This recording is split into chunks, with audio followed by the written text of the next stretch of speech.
Quem é Renan Santos? Você deve estar se fazendo essa pergunta agora, porque Renan Santos apareceu numa pesquisa para a presidência da República com 2%, junto a um partido que nem sequer está pronto. Renan Santos, que na prática sou eu, é fundador de um partido chamado Missão, uma proeza que muitos consideravam impossível.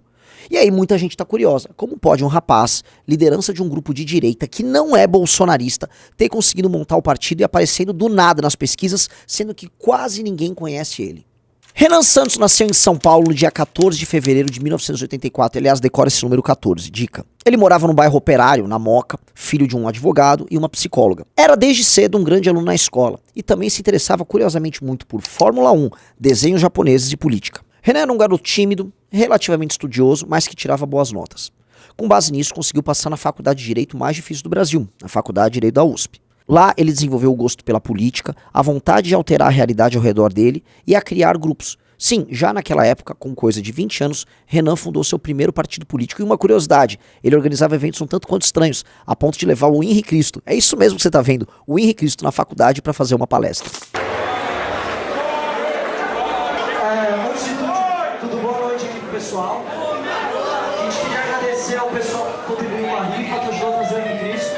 Foi nessa época que Renan tomou inclusive um golpe dos seus colegas no partido que fundou na faculdade. Olha só como a política é cruel. Ele abandonou a faculdade e foi trabalhar junto com seu pai e um grupo de empresários, reconstruindo empresas que estavam indo à falência, no momento que o governo Lula dizia que o Brasil estava às mil maravilhas. Muitos até hoje pesquisam processos envolvendo as empresas que a gente tocava naquela época. Processos que não eram nossos e eram oriundos justamente dos seus sócios antigos, que faliram. A gente levantava a empresa, salvava os empregos das pessoas e tentava manter aquele sonho de pé. Algumas davam certo, algumas não. Mas essa é justamente uma profissão de risco e de trabalho muito duro que ensinou bastante esse cara a se tornar uma pessoa que tinha uma grande capacidade de lidar com pressão. Lidar com pressão de sindicato, lidar com pressão de imprensa e até a pressão moral de conseguir no final do mês obter os recursos para pagar os salários dos fornecedores. Mas eis que chega o governo da Dilma e o que era o sonho do Brasil decolando do Lula se torna um pesadelo. A nova matriz econômica falha, as empresas brasileiras quebram, inclusive as metalúrgicas com qual o Renan trabalhava começam a ter um desempenho ruim. Não apenas os empregos começam a desaparecer, as pessoas saem das fábricas para as ruas e o Brasil é tomado por grandes manifestações em 2013. E adivinha onde estava esse cara? Nessa mesma época, aos seus 29 anos de idade, esse mesmo Renan descobre uma face muito oculta e muito ruim desse país chamado Brasil. O achaque policial. Policiais tentaram colocar droga na empresa do seu pai, justamente para incriminá-lo e suborná-lo. A questão é que Renan naquele momento disse não, ele deu um basta, e colocando sua própria vida em risco, e até a vida dos seus familiares, ele resolve tomar uma decisão que poucos tomam, ir para cima dos policiais criminosos. Renan não apenas participa de uma operação junto com o Ministério Público e a Corregedoria da Polícia, mas ele prende os policiais corruptos, arranca sua carteira funcional e decide mudar sua vida de uma vez por todas.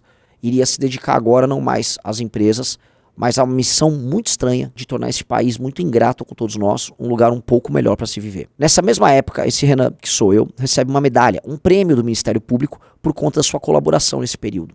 O que dá o tom também de uma parceria estranha que viria nos anos seguintes. Renan funda um movimento chamado Movimento Brasil Livre, junto com alguns dos seus melhores amigos. Esse movimento inicia as maiores manifestações da história do Brasil. Paralelamente, e curiosamente, o Ministério Público tocava uma operação chamada Lava Jato, você lembra dela? Pois bem, as ruas pedindo impeachment de Dilma e defendendo a luta contra a corrupção se mesclavam com o trabalho do Ministério Público numa operação gigantesca que mudou o destino do Brasil. Foi na Operação Lava Jato que a Dilma caiu e foi com as ruas, com a Paulista em manifestação, que o Brasil inteiro se tornou dono de direitos. Sim, percebemos que nós podemos mudar nosso próprio destino usando a nossa força, a nossa voz. E o Movimento Brasil Livre, grupo que esse cara fundou, teve um papel fundamental em tudo isso. Esse Renan viu seus amigos ganharem a eleição, se tornarem deputados, vereadores ao redor do Brasil. Foi o destino de Kim, de Arthur e muitos outros. Ele, porém, manteve um papel de construtor de grupo. Articulava suas peças, montava redes sociais, administrava o orçamento que à época era pequenininho do Movimento Brasil Livre. E também era o maior alvo das críticas. A imprensa o atacava, matérias estranhas e mentirosas surgiam. Tentaram, inclusive, incriminá-lo, já com Bolsonaro no poder, por fazer críticas ao governo Bolsonaro. Era a lógica da direita do momento. Se você está com Bolsonaro, você pode tudo. Se você não está, você tem que ir para a cadeia. Mesmo tendo toda a sua vida exposta, sua família humilhada e devassada, esse cara resolveu continuar. Ele acreditava em algo meio estranho. Ele achava que dava para ser de direita, enfrentar o petismo e desenhar um Brasil muito duro com criminosos, sem precisar necessariamente se ajoelhar para o político famoso em questão. Na verdade, ele achava que tinha meter a porrada, falar a real sobre esse tipo de político. Renan, assim como seus amigos, não acreditava em Bolsonaro. Achava que Bolsonaro era uma farsa, algo que ficou comprovado pela própria fraqueza de Bolsonaro nos anos seguintes. Eles achavam, essa turma muito estranha desse movimento, que você poderia ser de direita e ser honesto, e que você não precisava fazer concessões no seu discurso em nome de um pertencimento falso a um grupo político que te dá voto, mas que te tira a dignidade. Ele foi investigado pela BIM. Ele foi parar na lista de detratores tanto do governo Dilma quanto do governo Bolsonaro. Foi investigado pela Polícia Federal, teve a Polícia Civil no seu encalço e, detalhe, foi absolvido todas as vezes. Havia algo de estranho. Como dizem por aí, o foda é achar. E o Movimento Brasil Livre, assim, cresceu demais. Contra tudo e contra todos, nadando contra a corrente, se tornou um grupo jovem e poderoso. Lançou sua academia de novas lideranças. Criou um clube, que logo se torna um aplicativo Valete Plus. Lança uma revista. E aí, maior das ousadias, propõe um partido político, o Partido Missão. Esse partido diz ser a voz dos jovens do Brasil. A voz de quem não aceita ser administrado pelos mesmos políticos velhos, pelos mesmos coronéis que sugam de quem trabalha e produz para se manterem ricos e inúteis, como um tumor que cresce sem nenhuma função. O partido bateu todos os recordes. Foi o partido montado mais rápido na história do Brasil, em maior número de estados, com maior número de fichas validadas. Ele está indo para julgamento agora. E as pessoas se perguntam, quem são os homens a liderar essa iniciativa? São muitos, em todo o Brasil. Um deles é esse tal de Renan, com essa história um tanto quanto curiosa, que eu acabei de contar de maneira bem resumida. Esse cara está propondo muita coisa diferente. Tem um tal de Livro Amarelo, que é o programa desse partido, e que dizem ser revolucionário, propondo um tratamento para os criminosos no Brasil nunca antes visto na nossa história.